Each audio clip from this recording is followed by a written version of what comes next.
Oh, hey, I didn't see you there. Let's talk about HubsLife.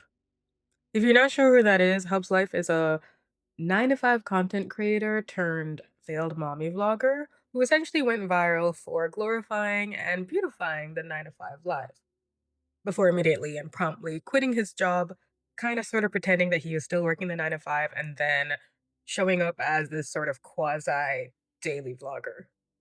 I remember a lot of people talking about him when he initially made the switch, but I wanted to see what he was up to now after months or however long has passed. So I checked out his channel and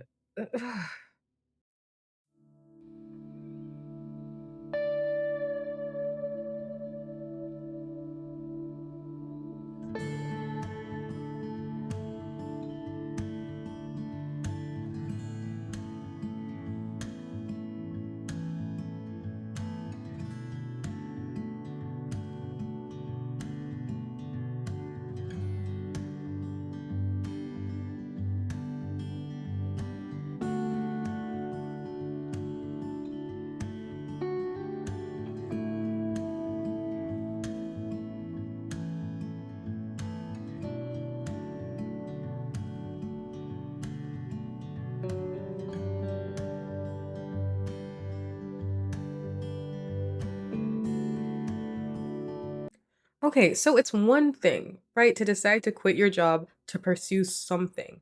But he didn't seem to have a plan whatsoever. His content seems to be a mix between, and I say mommy vlogging because the way he highlights his own child like it's somebody else's is just absolutely bizarre. Welcome back to another day in my life. This time, I'm all alone. It's just me and Campton. No backup, no instructions, just the two of us. Well, Benny too. I used to wonder if I'd be ready for this. I thought it would feel overwhelming, but the truth, it feels simple. Not because it's easy, but because it matters. Every bottle, every burp, every laugh, it means something. I know a lot of new dads feel nervous, like we don't know what we're doing. I didn't know what I was doing, but here's the secret. No one really does. You just show up, you just try, and that's more than enough. Bro, that's your child. That's your child. Come get your baby. Why is he acting like a big brother nervous to babysit for the first time? This is a 30-year-old man. That is his child. His 15-month-old child, if I'm correct. He's acting like he's left alone for the first time, and only for a couple hours, mind you. And his wife is a working woman. It- these clips are truly bizarre.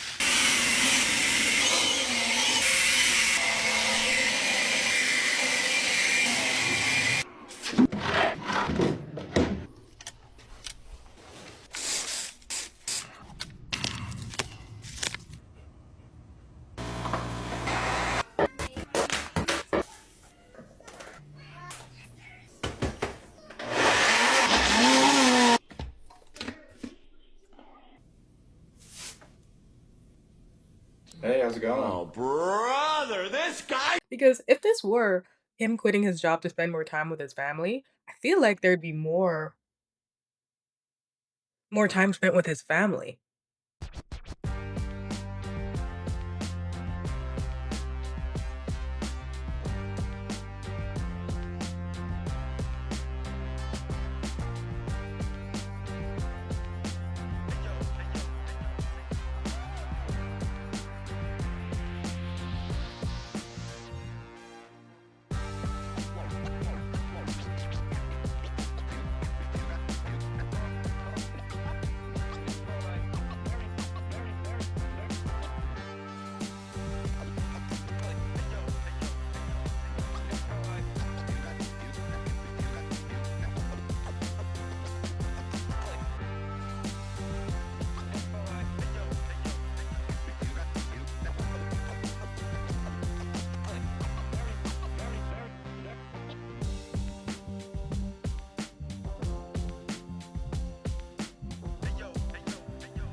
Yeah, it's weird. Mommy vloggers tend to go into everything about, oh my gosh, I'm at Starbucks, I'm waking up in the morning, I'm shopping for little Timmy, and kind of center their life around their child. He's centering his life around himself, doing nothing. Like genuinely nothing, nothing. Like highlights are watering his turf and throwing backshot. Wait, hold up. Throwing trash into the can backwards. I don't even know. It's just it has no direction. And there are cozy vloggers or people who just make content about their life in that way. I don't need therapy. I need to rot. I want to sit on the couch in a sweatshirt that is so oversized you could fit three of me in it. I need to be surrounded by snacks, something salty, something sweet. Uber Eats for lunch, DoorDash for dinner. Rewatching my comfort show for the 100th time while constantly refreshing all my social media apps, yet not answering one single text message. Like, this is peace. But it's never someone who's tossed away something that had already been working so well for them. Like, how much did you hate your job, bro? It was less than 2 years. Oh, sorry, 700 days. Less than 2 years for you to quit your job and go to this? Day in my life from my POV, I'm 6'3". Like, he's reaching for the stars. Oh, sorry, the galaxy. Sam, thank you for the first gift. Roses on deck. I don't know, I think roses are like not a galaxy. I want to answer all these questions, but I really can't right now. Sam, where's the galaxy, bro? I'll answer like 10 questions if you say galaxy. You gotta send me a galaxy or something. This is a lot more lucrative and I get work from anywhere in the world. Make money from my telephone. Give me business at 401k. You gotta send me a galaxy and I'll answer that. That's the internet for you, dude. No one wants to see better, doing better than them, right? I think that's the part that's pretty telling is him mentioning that no one wants to see you do better than them. Because in many ways, what roasts people so wrong isn't that he escaped the matrix or was able to get away from the 9 to 5. It's that he turned around and rubbed it in everyone's face in the type of content that he makes. Like Saturday night games or playing golf in what looks like a public park, if I'm being honest. Just the videos are completely unrelatable now. And begging for galaxies on top of it. I know a lot of people have talked about that, but that part just makes it extra crazy. I feel like Mr. Hubs put way too much stock into himself and his own abilities.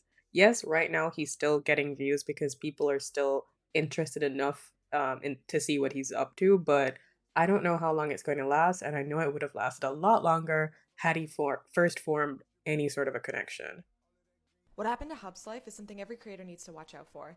Let's call it audience capture, which is the process in which the audience starts to dictate how you style your content. So think Nikocado Avocado, who started doing mukbangs on YouTube, and now all of a sudden, that's how you pay the rent. That's what you gotta do to live.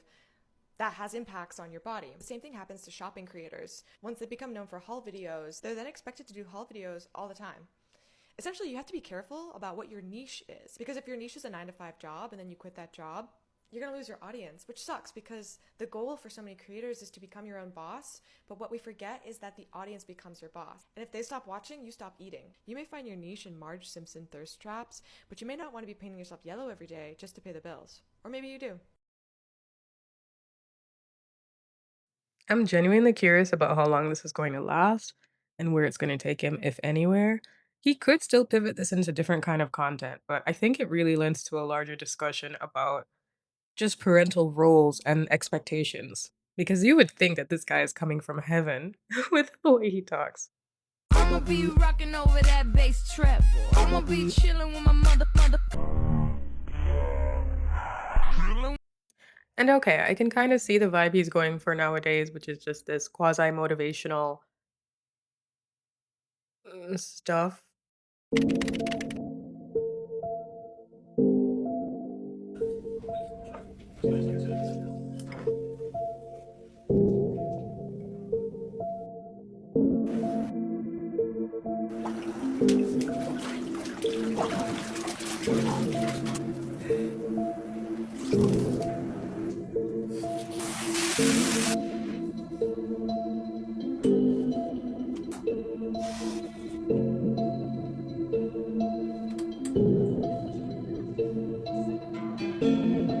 Like, I feel like that advice would actually hit if he first acknowledged that he has managed to escape what most people have to do.